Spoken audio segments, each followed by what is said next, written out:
Friend, तो कैसे हैं आप? उम्मीद है कि आप सब बहुत ही अच्छे होंगे और अच्छे से अपना पढ़ाई लिखाई कर रहे होंगे। तो आज हम देखने वाले हैं क्लास 10 बिहार बोर्ड के हिंदी, ठीक है। उसका चैप्टर कौन सा है? श्रम विभाजन और जातीय प्रथा। इससे पहले साइंस का, सोशल साइंस का भी वीडियो अपलोड हो चुका है। यदि आप नहीं देखें तो मेरे इस चैनल पर जाके देख सकते हैं। यहाँ पे हम 40 क्वेश्चन करने वाले हैं और यदि आप याद रखिए, यहाँ से जो भी क्वेश्चन आएगा आपके बोर्ड एग्जाम में, तो इन 40 क्वेश्चन से एक भी क्वेश्चन बाहर नहीं जाएगा, ठीक है। अच्छे से हम बता देंगे। यदि आप कहानी नहीं देखें तो मेरे चैनल पे जाके देख सकते हैं, अपलोड है, ठीक है। तो वन बाय वन हम क्वेश्चन को सॉल्व करते हैं, उसका कॉन्सेप्ट भी आपको बताते हुए चलेंगे। तो इसलिए वीडियो को शुरू से लेकर लास्ट तक वॉच कीजिएगा और दोस्तों में शेयर कर दीजिएगा और चैनल को सब्सक्राइब भी कर लीजिएगा। तो हम यहाँ पे देखते हैं, फर्स्ट क्वेश्चन है हमारे पास, श्रम विभाजन और जाति प्रथा के लेखक कौन है? तो कौन है? भीमराव अम्बेडकर है, ठीक है। इनका जन्म मध्य प्रदेश में हुआ था, ठीक है। तो इसको भी आपको यहाँ पे हमारा बी क्या हो जाएगा?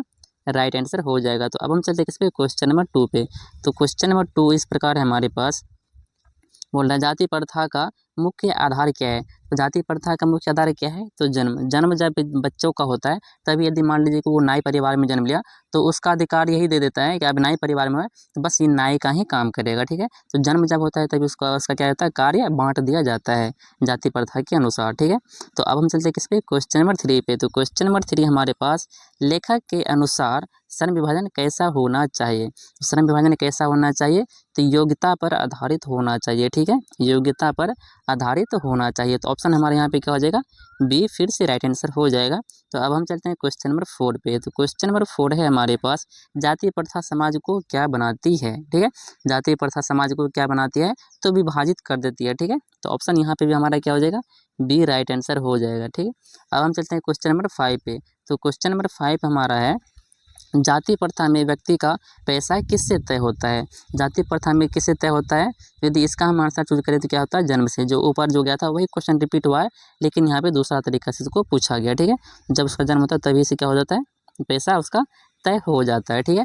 तो अब हम चलते हैं किस पे? क्वेश्चन नंबर 6 पे। तो क्वेश्चन नंबर 6 है हमारे पास, श्रम विभाजन का सही अर्थ क्या है? तो श्रम विभाजन का सबसे सही अर्थ क्या है? तो काम का बंटवारा कर देना कास्ट के आधार पे, ठीक है।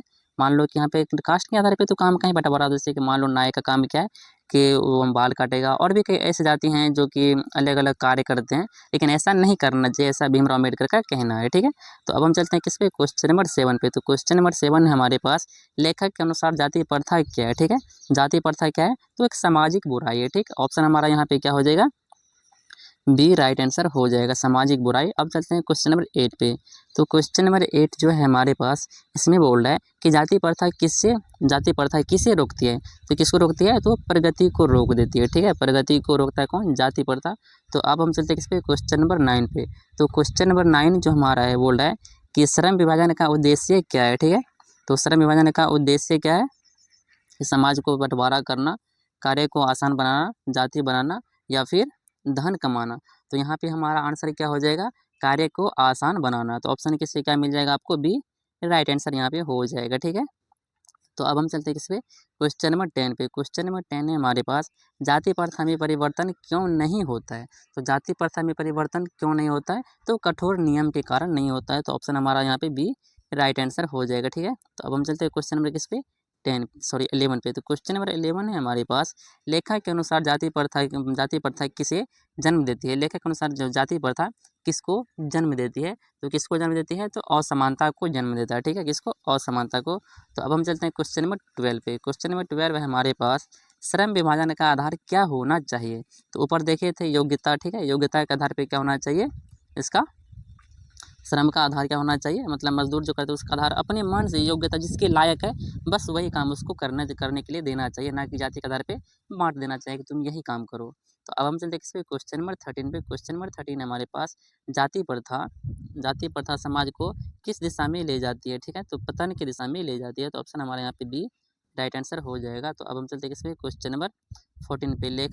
लेखक किसके विरोधी हैं? तो जाति प्रथा के क्या है? वो विरोधी हैं, डॉक्टर बाबा साहब अम्बेडकर। तो अब हम चलते हैं किस पे? क्वेश्चन नंबर 15 पे। क्वेश्चन नंबर 15 है हमारे पास, जाति प्रथा में व्यक्ति की स्वतंत्रता कैसी होती है? ठीक है, तो कैसे स्वतंत्रता होती है? तो सीमित स्वतंत्रता होती है। तो ऑप्शन हमारा यहाँ पे बी फिर से राइट आंसर हो जाएगा। अब हम चलते हैं क्वेश्चन नंबर 16 पे। क्वेश्चन नंबर 16 है हमारे पास, श्रम विभाजन का लाभ क्या है? श्रम विभाजन का लाभ क्या है? तो कार्य कुशलता, ठीक है। हमारा कार्य कुशलता यहाँ पे क्या हो जाएगा? आंसर राइट हो जाएगा। अब हम चलते हैं क्वेश्चन नंबर 17 पे। तो क्वेश्चन नंबर 17 है हमारे पास, जाति प्रथा में ऊंच नीच किस पर आधारित होता है? जो ऊंच नीच होता है वो किस पे आधारित होता है? तो जन्म के समय से ही, ठीक है, जन्म के समय से ही आधारित हो जाता है। श्रम का विभाजन भी जन्म के समय से हो जाता है। तो अब हम चलते हैं किस पे, क्वेश्चन नंबर 18 पे। क्वेश्चन नंबर 18 हमारे पास, लेखा का मुख्य उद्देश्य क्या है? तो लेखा का मुख्य उद्देश्य क्या है आपको बताना है। तो जाति प्रथा का विरोध, जाति प्रथा जो चल रहा है उसका विरोध करना, उन्हीं के बारे में बोले भी हैं डॉक्टर बाबा साहब अम्बेडकर ने, ठीक है। तो यहाँ पे हमारा आंसर क्या हो जाएगा?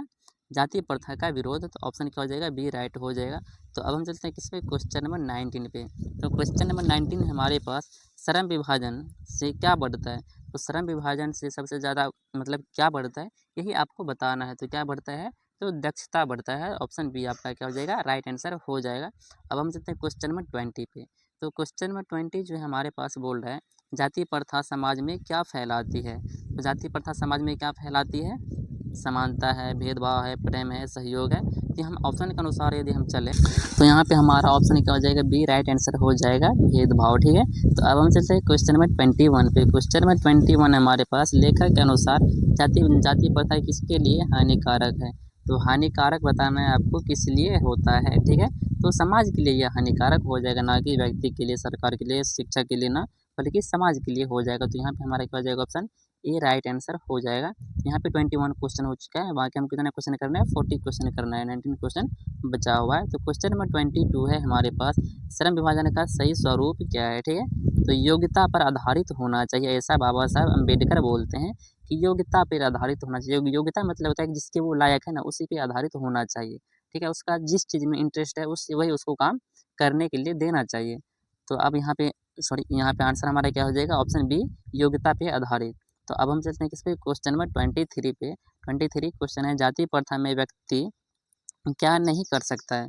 तो नौकरी बदल नहीं सकता है, ठीक है। मतलब जो उनका जात से जुड़ा हुआ काम है उनको नहीं बदल सकता है। पर ये अब बहुत कम देखने के लिए मिलता है, जिस जाति का जो काम है वो काम छोड़कर अपना मनपसंद भी कार्य करता है। लेकिन पहले ऐसा नहीं होता था, लेकिन अब बहुत ज़्यादा होने लगा है, ठीक है। तो यहाँ पे हमारा आंसर क्या हो जाएगा? बी राइट आंसर हो जाएगा। तो अब हम चलते हैं क्वेश्चन नंबर 24 पे। तो क्वेश्चन नंबर 24 हमारा, लेखक ने जाति प्रथा को क्या कहा है? उनको बुरा बताया है, ठीक है। तो 24 का हमारा आंसर क्या हो जाएगा? बी राइट हो जाएगा। तो अब हम चलते हैं क्वेश्चन नंबर 25 पे। 25 का क्वेश्चन है, श्रम विभाजन किससे श्रम विभाजन किसे बढ़ाता है?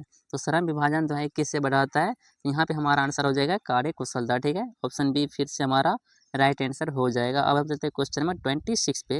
तो 26 का क्वेश्चन है हमारे पास, जाति प्रथा का परिणाम क्या है? तो जाति प्रथा का परिणाम क्या है? तो असमानता है, ठीक है। तो अब हम चलते हैं क्वेश्चन नंबर 27 पे। 27 का क्वेश्चन है हमारे पास, लेखक के अनुसार समाज कैसा होना चाहिए? लेखक जो बोल रहा है उसके अनुसार समाज कैसा होना चाहिए, ठीक है। तो समानता पर आधारित होना चाहिए। तो ऑप्शन बी हमारा यहाँ पे राइट हो जाएगा। अब चलते हैं क्वेश्चन नंबर 28 पे। जाति प्रथा किसे रोकती है? तो जाति प्रथा किससे रोकती है? तो अवसर को रोक देती है। तो ऑप्शन हमारा यहाँ पे क्या हो जाएगा? राइट। ऑप्शन ए हमारा राइट आंसर हो जाएगा। अब हम चलते हैं क्वेश्चन नंबर 29 पे। 29 नंबर का क्वेश्चन हमारे पास, श्रम विभाजन किसके लिए आवश्यक है? तो समाज के लिए आवश्यक है, ठीक है। ऑप्शन यहाँ पे क्या हो जाएगा? ए राइट आंसर हो जाएगा। अब हम चलते हैं क्वेश्चन नंबर 30 पे। तो क्वेश्चन नंबर 30 हमारे पास, जाति प्रथा किसका विरोध करती है? तो जाति प्रथा किसका विरोध करती है? तो समानता का विरोध करती है। तो हमारा आंसर क्या हो जाएगा यहाँ पे? ये राइट आंसर हो जाएगा, ठीक है। अब यहाँ पे 10 क्वेश्चन बचे, मात्र 10 क्वेश्चन, इसलिए वीडियो को शुरू से लेकर लास्ट तक वॉच कर लीजिएगा। इसमें जो भी ऑब्जेक्टिव आएगा एग्जाम में इससे बाहर नहीं जाएगा, हम गारंटी लेते हैं, ठीक है। और बढ़िया से ध्यान से इसको देखिएगा और याद भी कर लीजिएगा। तो अब हम चलते हैं किस पे? क्वेश्चन नंबर 31 पे। तो क्वेश्चन नंबर 31 जो हमारे पास बोल रहा है, लेखक किस प्रकार के समाज की कल्पना करते हैं, ठीक है। किस प्रकार के कामना करते हैं? तो यहाँ पे आपका आंसर क्या हो जाएगा? तो सामंतवादी, ठीक है। तो ऑप्शन यहाँ पे यदि हम देखेंगे तो हमारा क्या हो जाएगा? सॉरी, बी यहाँ पे राइट आंसर हो जाएगा। अब हम चलते हैं किस पे? क्वेश्चन नंबर 32 पे। 32 का जो क्वेश्चन हमारे पास है, श्रम विभाजन से क्या होता है? तो श्रम विभाजन से क्या होता है? कार्य आसान हो जाता है, ठीक है। कार्य आसान हो जाता है। ऑप्शन हमारा क्या हो जाएगा यहाँ पे? ए राइट आंसर हो जाएगा। तो अब हम चलते हैं क्वेश्चन नंबर 33 पे। तो 33 का क्वेश्चन हमारे पास, जाति प्रथा किसे बढ़ावा देती है? तो जाति प्रथा किसे बढ़ावा देती है, तो वो भेदभाव को बढ़ावा देती है। तो ऑप्शन यहाँ पे भी क्या हो जाएगा, बी राइट आंसर हो जाएगा। तो अब हम चलते हैं किस पे, क्वेश्चन नंबर 34 पे। 34 का क्वेश्चन है, लेखक के अनुसार जाति प्रथा क्या है। तो लेखक के अनुसार जाति प्रथा क्या है, तो ये एक बाधा को उत्पन्न करती है। तो ऑप्शन यहाँ पे बी हमारा क्या हो जाएगा, राइट आंसर हो जाएगा। अब हम चलते हैं क्वेश्चन नंबर 35 पे। तो 35 का जो क्वेश्चन हमारे पास है, सरल विभाजन का गलत रूप क्या है, सॉरी गलत रूप क्या है। तो आंसर हमारा यहाँ पे क्या हो जाएगा, योग्यता पे आधारित होना चाहिए, जाति पे आधारित होना चाहिए, कार्य आधारित होना चाहिए, फिर क्षमता आधारित होना चाहिए। तो यहाँ पे हमारा आंसर क्या हो जाएगा, तो जाति पे आधारित। ठीक है, तो ऑप्शन हमारे यहाँ पे क्या हो जाएगा, बी राइट आंसर है। क्या कि ये गलत बोल रहा है, योग्यता पे आधारित क्या है, सही है। यहाँ पे सही बोलता तो हम ऑप्शन ए को टिक करते, लेकिन यहाँ पे बोल रहा है कि सरल विभाजन का गलत रूप क्या है। गलत किन को बताया गया, तो जाति प्रथा को गलत बताया गया है। लेकिन डॉक्टर भीमराव अम्बेडकर कैसा बोलना चाहिए, तो योग्यता पे आधारित होना चाहिए श्रम को, ठीक है, ना कि जाति के आधार पे होना चाहिए। लेकिन यहाँ पे गलत पूछ रहा है, तो हम ऑप्शन बी को टिक करेंगे। तो अब हम चलते हैं क्वेश्चन नंबर 36 पे। क्वेश्चन नंबर 36 है हमारे पास, जाति प्रथा में व्यक्ति की पहचान क्या होती है। तो जाति प्रथा में व्यक्ति का पहचान क्या होती है, क्वेश्चन कितना हमारा 36। तो इसका आंसर क्या हो जाएगा, जन्म। जाति प्रथा में व्यक्ति का पहचान क्या होती है, तो जन्म के द्वारा हो जाता है क्या उसका, कि किस कास्ट से और उसका कौन सा कार्य है। ये क्वेश्चन 3 बार रिपीट हो चुका है। तो अब हम चलते हैं क्वेश्चन नंबर 37 पे। तो क्वेश्चन नंबर जो 37 है हमारे पास, वो बोल रहा है लेखक का दृष्टिकोण कैसा है, तो आलोचनात्मक। ऑप्शन बी हमारा यहाँ पे क्या हो जाएगा, राइट आंसर हो जाएगा। अब हम चलते हैं किस पे, क्वेश्चन नंबर 38 पे। तो क्वेश्चन नंबर 38 जो है हमारे पास बोल रहा है श्रम विभाजन का सही उपयोग क्या है। तो श्रम विभाजन का सही उपयोग क्या है, तो कार्य कुशलता। ठीक है, तो ऑप्शन हमारे पास क्या हो जाएगा, ए यहाँ पे भी राइट आंसर हो जाएगा। उसके बाद हम चलते हैं किस पे, क्वेश्चन नंबर 39 पे। क्वेश्चन नंबर 39 जो है हमारे पास है, जाति प्रथा का अंत कैसे होगा। जाति प्रथा का अंत कैसे होगा, तो वो होगा शिक्षा से। यदि सब लोग शिक्षित हो जाएंगे तो जाति प्रथा का अंत खुद ही हो जाएगा। तो अब हम चलते हैं किस पे, क्वेश्चन नंबर लास्ट है हमारा 40। ठीक है, 40 क्वेश्चन हमारा क्या है, लास्ट है।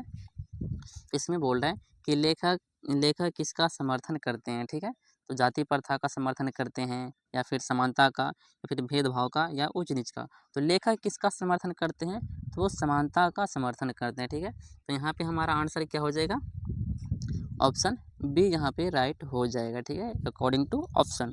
तो थैंक्स फॉर वॉचिंग। यदि आप चैनल पे नए हैं तो चैनल को सब्सक्राइब कर लीजिएगा, दोस्तों में शेयर कर दीजिएगा, और वीडियो को एक लाइक कर दीजिएगा। ठीक है, तो मिलते हैं नेक्स्ट वीडियो में, नेक्स्ट चैप्टर को लेकर, चाहे साइंस का हो या आर्ट्स का हो, जो भी हम होगा उसको हमें लेकर कवर करते हुए चलेंगे। और इस चैनल पर हमेशा वीडियो अपलोड होते ही रहता है। तो आप यदि एग्जाम की तैयारी बेहतर रूप से करना चाहते हो, ऑब्जेक्टिव हो या फिर सब्जेक्टिव हो, तो इस चैनल को सब्सक्राइब करके आप जुड़ सकते हैं।